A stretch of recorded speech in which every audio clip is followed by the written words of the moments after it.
Hello everyone, welcome to Prelims Warm Up. This initiative has been brought to you by Aptitude Academy for Civil Services, and my name is Shahid Datta. I'm the faculty for Geography and Environment at Aptitude Academy for Civil Services. So let us look at the first question for today.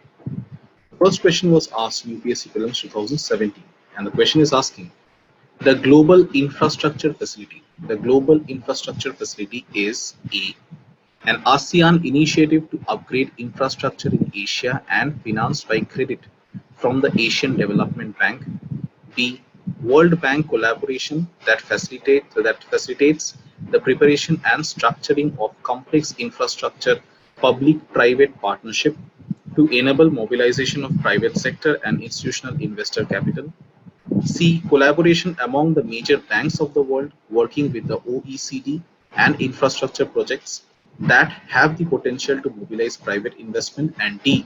UNCTAD funded initiative that seeks to finance and facilitate infrastructure development in the world. So what is the major objective of the Global Infrastructure Facility?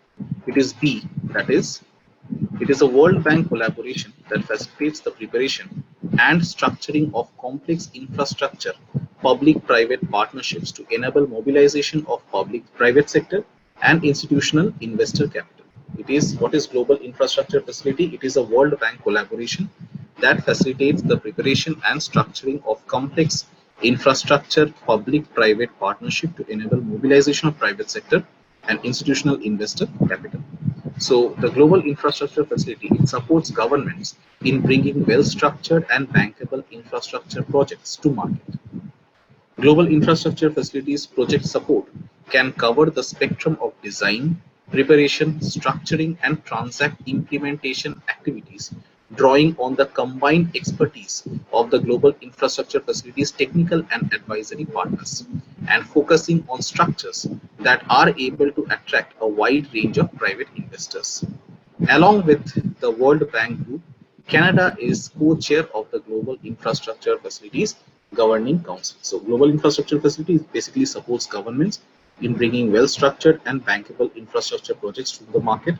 Global Infrastructure Facilities project support can cover the entire spectrum of design, preparation, structuring, and transact implementation activities, drawing on the combined expertise of the Global Infrastructure Facilities technical and advisory partners, and focusing on structures that are able to attract a wide range of private investors. So along with the World Bank Group, we also get to see Canada is the co-chair of the Global Infrastructure Facilities Governing Council. Okay. So moving on to the second question, which has also been taken from the UPSC 2017 examination. The question is asking, with election to the Lok Sabha, a nomination paper can be filed by A. anyone residing in India, B. a resident of the constituency from which the election is to be contested, C. any citizen of India whose name appears in the electoral roll of a constituency, and D. any citizen of India.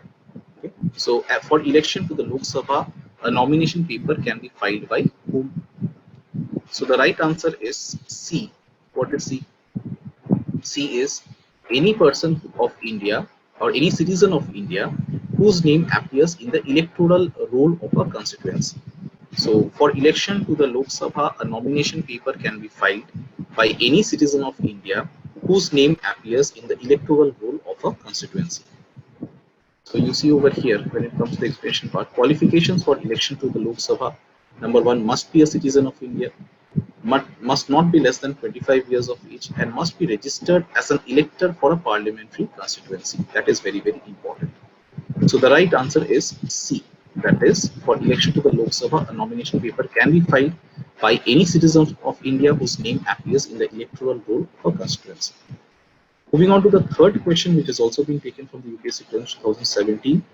It is asking, consider the following statements. Number one, in India, the Himalayas are spread over 5 states only. 2. Western Ghats are spread over 5 states only. 3. The Pulikat Lake is spread over 2 states only. So which out of these statements is correct? So let's see the answer. The answer is B. What is B? That is 3. This statement number 3 is the statement number 3 is the right one. So that is the option B is the right answer. So what is the correct answer? Statement 1 is not correct. What was statement 1? That Himalaya, it is spread over 5 states only. Why it is not correct? Because in India we get to see the Himalayas, they are spread over Jammu and Kashmir. This is statement number 1. We have the Himachal Pradesh, we have Uttarakhand, Sikkim, Assam, West Bengal, Arunachal Pradesh. So Jammu and Kashmir, Himachal Pradesh, Uttarakhand, Sikkim, Assam, West Bengal, Arunachal Pradesh. So 1, 2, 3, 4, 5, 6, and 7. And even we get to see that some extensions of the Shivaliks can also be seen in Punjab and Haryana as well. So it is wrong to say that there are only 5 states which are covered by the Himalayas. So Jammu and Kashmir, Himachal Pradesh, Uttarakhand, Sikkim, Assam, West Bengal, Arunachal Pradesh, and also some parts of Punjab and Haryana.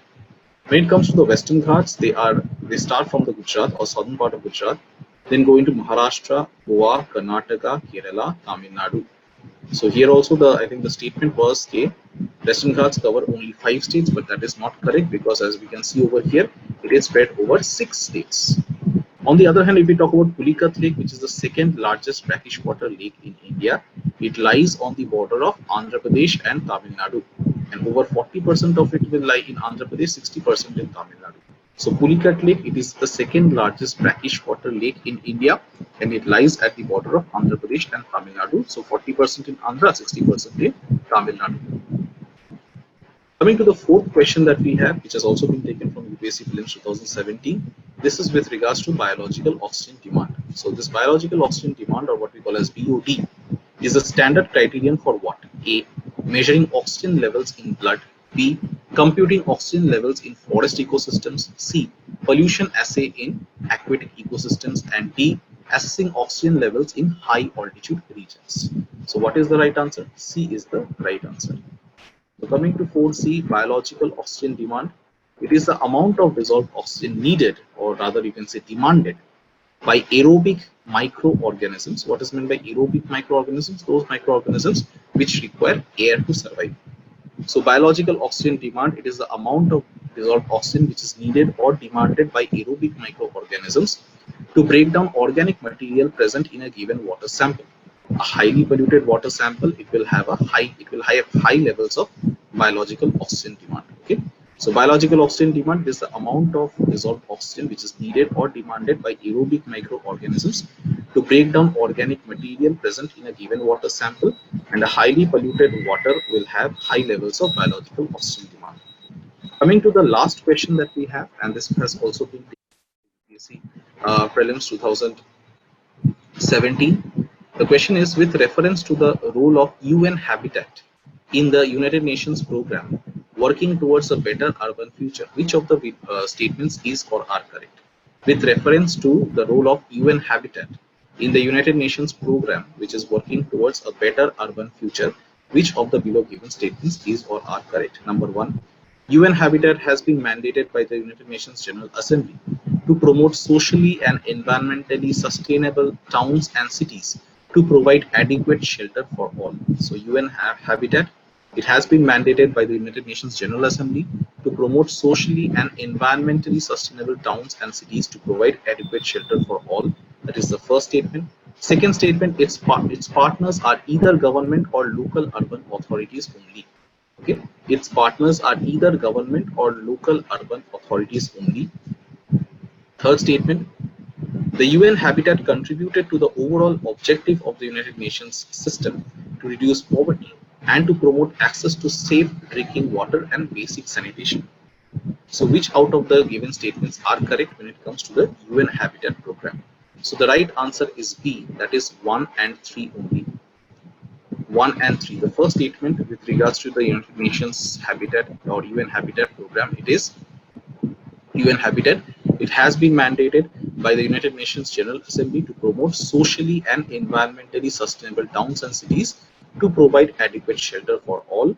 And the third statement is UN Habitat, it contributed to the overall objective of the United Nations system to reduce poverty and to promote access to safe drinking water and basic sanitation. Okay, UN Habitat, it contributed to the overall objective of the United Nations system to reduce poverty and to promote access to safe drinking water and basic sanitation. So first statement is correct. UN Habitat, it is the United Nations program which is working towards a better urban future. Its mission is to promote socially and environmentally sustainable human settlement development and the achievement of adequate shelter for all. Okay, so UN Habitat, it is the United Nations program working towards a better urban future. Its mission is to promote socially and environmentally sustainable human settlement development and the achievement of adequate shelter for all. That is the first objective. Second statement that we have is its partners, or it partners with a range of organizations in its endeavor. For example, governments, local authorities, or also NGOs, trade unions, professionals, academics and researchers, human solidarity groups, indigenous people, private sector, foundations, financial institutions. So all these wide spectrum of entities will be partners of the UN Habitat. So not just the government and the local bodies. The third statement was UN Habitat has contributed to the overall objective of the United Nations system to reduce poverty and to promote access to safe drinking water and basic sanitation. So that is correct, because in the absence of effective urban planning, the consequences of this rapid urbanization, it can lead to a lack of proper housing and the growth of slums, inadequate and outdated infrastructure, be it roads, public transport, water, sanitation, or electricity. Yes, that will ultimately lead to escalation of poverty and unemployment. Safety and crime problems will also be there. Pollution and health issues will also be there. So the UN Habitat, it contributes to the overall objective of a sustainable urbanization. Okay, so this is with regards to UN Habitat. So with this, we come to the end of today's episode of Prelims Warm Up, and I hope you have liked this session. Please let us know in the comment section. Also, please like this video and share it with your friends who are also preparing for UPSC Prelims 2020. And also, please like and subscribe to Aptibus Academy for Civil Services YouTube channel for more such informative videos. We'll be back again with another session of Prelims Warm Up. Till then, stay safe and take care. Thank you so much.